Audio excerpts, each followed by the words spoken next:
For our first graph, g of x equals 2 times the absolute value of x. If we compare it to the original one, which was just the absolute value of x, this is what's going to be our original function that we're going to compare the transformed functions. If you notice, it looks like we multiply all of our y values or range values times 2 to get our transform function. This means that we have a change in the y. It looks like my graph was being pulled outwards or away from the x-axis. This is called the vertical stretch, whether it's being pulled or pushed towards the x-axis. Pulled from or pushed towards, I'm sorry. Now, let's look at the graph for our second one, which was h of x equals 1/2 times the absolute value of x. This time, in the same form, it looks like we multiplied all of our range values, all of our outcomes of the function, or all of the y values times 1/2.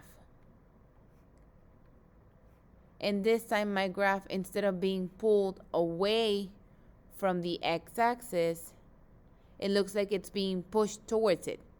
It's being pushed towards the x-axis. This is called a vertical shrink, but it's also part of the vertical stretch.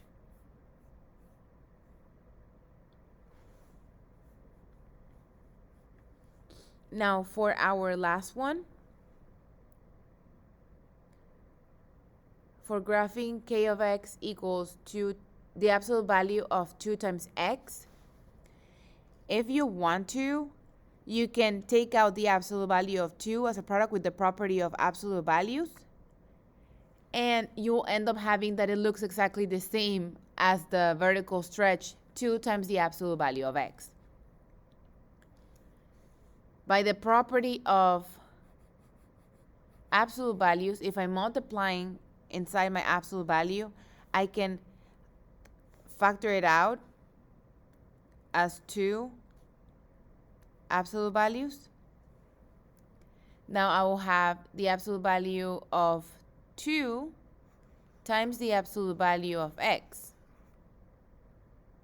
If I split 2 times x inside my absolute value and input it into two separate absolute values.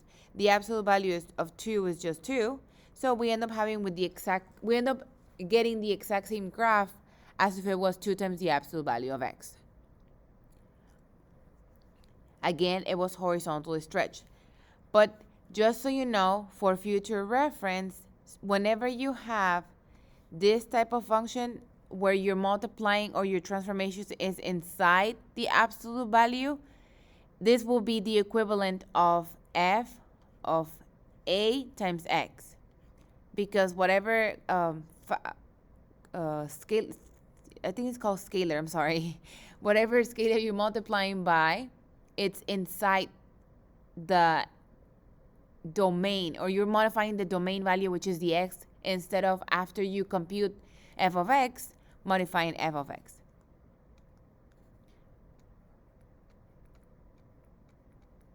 I hope you can see the difference. If I modify my value before I apply f of x, I'm modifying the input. And if I multiply after I already applied or I already computed f of x, I'm modifying the outcome of my function.